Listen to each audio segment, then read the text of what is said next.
हरे कृष्णा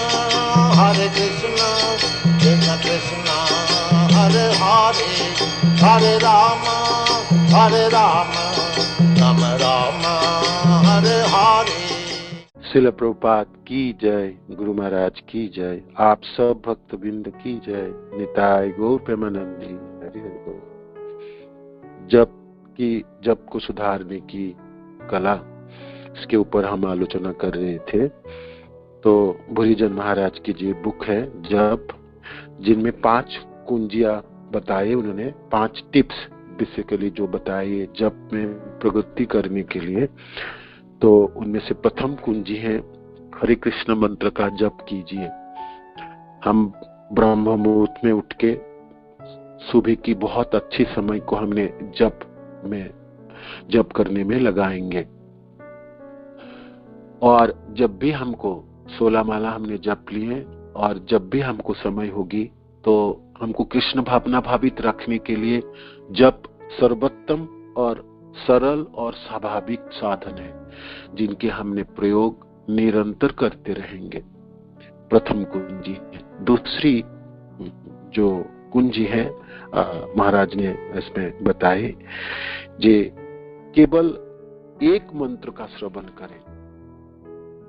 जिस मंत्र को जिस पलों में मैं उच्चारण कर रहा हूं, उस क्षणों में उसी मंत्र को मैंने ध्यान पूर्वक श्रवण करने के प्रयत्न करें। ना हमने पिछले क्या मंत्र उच्चारण किया और आगे की चिंता ना करें। जिस पल में मैं उच्चारण कर रहा हूं उसी को, वह मंत्र जिसका आप इस पल उच्चारण कर रहे हैं। हरे कृष्णा कृष्णा कृष्णा हरे हरे, हरे राम राम राम हरे हरे। तो ये दूसरी कुंजी है, केवल एक मंत्र का श्रवण करें। तीसरी कुंजी, जब आप ऐसा श्रवण करने के प्रयत्न करेंगे तो आप देख पाएंगे अपने आप को, आपका मन भटकना शुरू किया। आपका मन उस पल के मंत्रों को भी सुनने के लिए तैयार नहीं है, वो भटक जाता है, वो छलांग लगाते हैं और कहाँ चले जाता है। तो तीसरी जो कुंजी है, दृढ़ संकल्प होके जप करना है। दृढ़ संकल्प करना, जो मेरी माला इस पर मेरे हाथों पे है और मैं जप करने बैठा हूँ, मेरे को जप ही करना है। इस समय मेरे को और कुछ नहीं करनी, मेरे को और कुछ नहीं सोचना, मन को और किसी जगह पे नहीं लगाना। ये दृढ़ संकल्प होके हमको जप करना। इसके ऊपर आलोचना की थी हमने। जो चतुर्थ कुंजी है, जहां का ही भी मन भटकता है वहां से खींच कर लाना है और उसी पलों में, उसी क्षणों की जो मंत्र को उच्चारण कर रहे हैं, शब्द को, उन्हीं को सुनना है, सुनने के प्रयत्न करना है। ये चतुर्थ कुंजी है। और 5वां जो है कुंजी, वो है अनासक्ति। वो जप के विषय में अनासक्ति की बात आई है। इसमें अनासक्ति शब्द से साधारणतः आप समझते हैं जो विषय से अनासक्ति, वो तो है ही है। यहाँ पर जप के ऊपर के अनासक्ति की बात महाराज बता रहे हैं। जप करने में स्वतंत्रता तब मिलती है जब हम उस मंत्र पर ध्यान केंद्रित करते हैं जिसे हम अभी जप रहे हैं। इस पल में हम जप रहे हैं। यदि हमने पिछले की गई 100 मंत्र अत्यधिक निम्न स्तरीय ढंग से जपे हैं तो भी हम उन्हें पुनः नहीं जप सकते, और न ही हम यह जान सकते हैं कि हम भविष्य में मंत्रों को जपते समय उन्हें ध्यान पूर्वक सुनेंगे। अतएव हमें भूतकाल और भविष्य से अनासक्त रहकर जप करना होगा और अपना सारा ध्यान अपने वर्तमान में सुनने के प्रयास पर केंद्रित करना होगा। अभी मैं जो जप कर रहा हूं उनको सुनना है। मैंने पिछले बिल्कुल नहीं सुन पाया और ना आगे में सुन भी पाऊंगा, क्या पता क्या नहीं सुन पाऊंगा। ये सब उसमें उसको नहीं सोचनी, ना उसमें आसक्त होना। अनासक्ति शब्द का अर्थ यहाँ पर है जिसमें जो शब्द मैंने, जो मंत्र मैंने अभी उच्चारण कर रहा हूं उसको मैं ध्यान पूर्वक सुन सकता हूं। फिर महाराज बताते हैं, मैं टोक्यो में ब्रह्मचारी था तो मैं एक दिन वहां पर मंदिर में जप रहा था और मैं चटाई के ऊपर टहलते हुए जप रहा था। तो जपते जपते अचानक मेरे को ध्यान चली गई मंत्र में, मेरा ध्यान उसमें आकर्षित हो गई। मैं अकस्मात मैंने स्वयं का हरे कृष्ण महामंत्र का उच्चारण ध्यान से सुना। मैंने सुन लिया, मैंने ध्यान से सुन लिया, है ना। मैं उच्चारण में तो इससे पहले भी जप कर रहा था, अभी भी कर रहा हूं, और टहलते हुए जपते समय अकस्मात मैं सुन लिया शब्द को, मंत्र को। मैं विगत 2 वर्ष से जप कर रहा था। इस महामंत्र के अकस्मात ध्यान पूर्वक श्रवण के कारण मैं चौंक उठा। मेरे चौंकने के कारण मंत्रों की मधुरता एवं दिव्य प्रभाव थी। मंत्रों की मधुरता और दिव्य प्रभाव थी, मंत्र की मिठास था, मंत्र की मिठास। जब आप ध्यान पूर्वक हम सुनेंगे, है ना, जब आप जिस पलों में जो शब्द को उच्चारण कर रहे उनको हम सुनने के लिए प्रयत्न करेंगे और हम सुन पाएंगे ध्यान पूर्वक, तो सचमुच महामंत्र में अद्भुत मधुरता है। आपको लगने लगेगा जी अद्भुत मिठास है इस मंत्र में। इसलिए हमें जप करते समय सुनने के लिए कहा जाता है, जप करते समय सुनने के लिए कहा जाता है। जरा कल्पना कीजिए कि 16 मालाओं के सारे मंत्रों के सुनने का क्या अनुभव हुआ होगा, है ना। मानो कि आप एक शब्द सुन के उनकी मिठास में प्रभावित हो जाते हैं, तो क्या अद्भुत होगी। 16 की 16 मालाएं मैंने सुन पाया, तो क्या अद्भुत प्रभाव होगी, क्या अद्भुत प्रभाव होगी। हम एक मंत्र पर इसलिए ध्यान केंद्रित करते हैं क्योंकि एक समय में 2 मंत्र का ध्यान से सुनना असंभव है। एक समय दोनों कार्यों करें हम, तो फिर दोनों चीजों से ही बिखर जाएंगे हम, है ना। और मन 2 चीज कर तो लेगा, हो तो जाता है कार्य, किंतु वो उसकी मिठास, उसकी मधुरता, उसकी तन्मयता से हम वंचित रह जाएंगे। 16 मालाओं में सभी मंत्रों पर ध्यान देने का तो प्रश्न ही नहीं उठता। जिस मंत्र का हम अभी इसी क्षण उच्चारण कर रहे हैं, हम केवल उसी मंत्र को ध्यान पूर्वक सुनने का सामर्थ्य रखते हैं। हमारे पास सामर्थ्य है, अभी उच्चारण कर रहा हूं उसको मैं सुन पाता हूं, सुन सकता हूं, है ना, वो सामर्थ्य है। इसलिए हमें मन को इस ध्यान पूर्वक श्रवण के कार्यों में बार बार खींचकर वापस लाते रहना पड़ता है। इस कार्यों को करने की प्रतिज्ञा करें और मन को सदैव खींचकर इस कार्यों को संपन्न करने में लगाएं। मन भटकेगा, आप दृढ़ संकल्प हैं। पहले चारों कुंजी को आप व्यवहार करेंगे अपने जपते समय, तो जो मैं जप ही करूंगा और मैं सुनूंगा, है ना। मैं एक मंत्र ठीक से सुनूंगा, एक शब्द जो मैं उच्चारण कर रहा हूं इस पल में उसको मैं पूरे जी भर के सुन लूंगा, है ना। तो ये स्वतंत्रता तो मेरे पास है ना, मेरे पास है।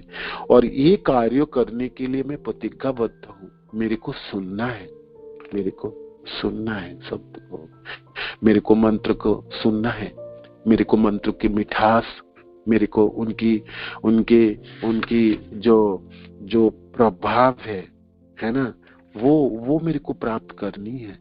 मेरे को मंत्र को सुनना है।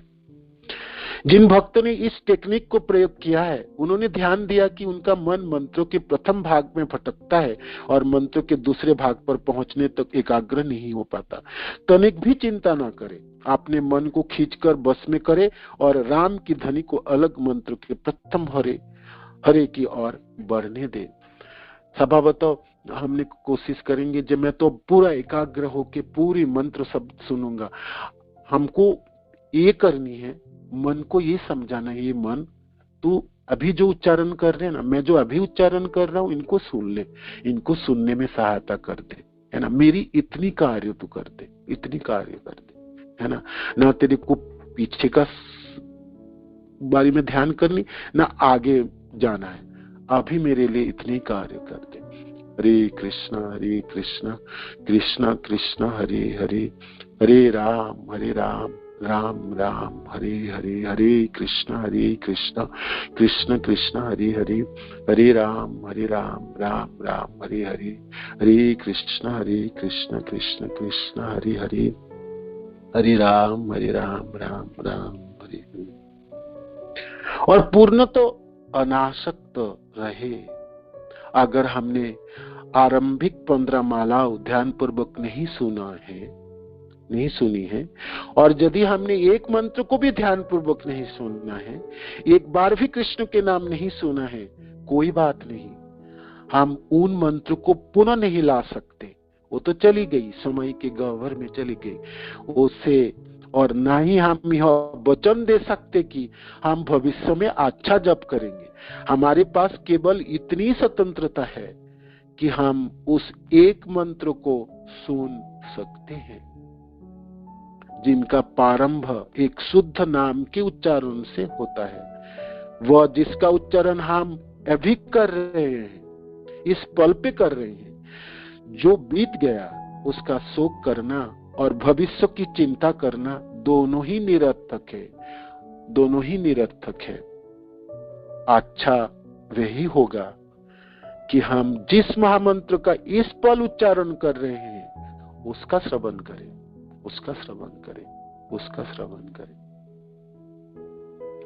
एक मंत्र सुनना भी अद्भुत है। हमें ज्ञात होना चाहिए कि यदि हमने वास्तव में एक महामंत्र ध्यान पूर्वक सुना है तो हमने बहुत ही अद्भुत कार्य किया है और हमारा जीवन उसी क्षण से सफल हो गया है। एक मंत्र को भी हमने ध्यान पूर्वक सुन लिया है, और ध्यान पूर्वक सुनते ही आपको मिठास की प्राप्ति होगी। आप चकित हो जाएंगे, है ना। महाराज पहले पैराग्राफ पर लिखते, सचमुच चकित हो जाएंगे हम, सचमुच चकित हो जाएंगे। एकाग्र होकर जप करना वास्तव में शुद्धिकरण की प्रक्रिया है, नमाभास के स्तर के शुरुआत है, और शास्त्र इस प्रकार किए जाने वाले जप की महिमा मंडन से भरे। नमाभास के अथाह महिमा वर्णन है। जब हम आगे की पढ़ाई करेंगे, आलोचना करेंगे, तब नमाभास की बात भी करेंगे और शुद्ध नामों की बात भी। किंतु अभी हमको शुद्धिकरण की जो प्रक्रिया है उनको शुरुआत तो कम से कम हम कर ले। हमने सुनने की प्रयास कर ले उस पलों की, जिस पलों में जो मंत्रों की मैं उच्चारण कर रहा हूं, जो शब्दों की मैं उच्चारण कर रहा हूं, हरे कृष्णा कृष्ण नामों में अद्भुत मिठास है। इसलिए अनासक्त रहना हमारे लिए सहायक सिद्ध होता है। हमें यह समझना चाहिए कि केवल एक मंत्र ध्यान पूर्वक सुनना भी कितना अद्भुत है। एक मंत्र ध्यान पूर्वक सुनना भी। जिन मंत्रों को हमने ध्यान पूर्वक नहीं सुना है, हमें उनके विषय में नहीं सोचना चाहिए। इसके स्थान पर हमें अपने मन को पूरी तरह से श्री कृष्ण के पवित्र नाम के श्रवण के एक नए प्रयास पर लगा देना चाहिए। जी मैंने नहीं सुन पाया, कोई बात नहीं, अभी जो मैं उच्चारण करने जा रहा हूं इसको मैं ध्यान पूर्वक सुनूंगा उसको, है ना। यदि मन दूसरे विचारों के और भटकने लगे तो उसे पुनः खींचकर वापस लाए और पुनः प्रयास करे। मन को तो साथ रखना ही है, मन को तो मित्र बनानी है, मन को तो समझानी होगा कि मन तू मेरा इतना काम कर दे, इतनी काम कर दे। मैं इस समय जो शब्द उच्चारण कर रहा हूं उन्हीं को सुना दे, मेरे कानों से मेरे हृदय तक पहुंचा दे। मैं उसी शब्द को, उसी मंत्र को, मिठास को मैं पाल कर पाऊं, अनुभव कर पाऊं।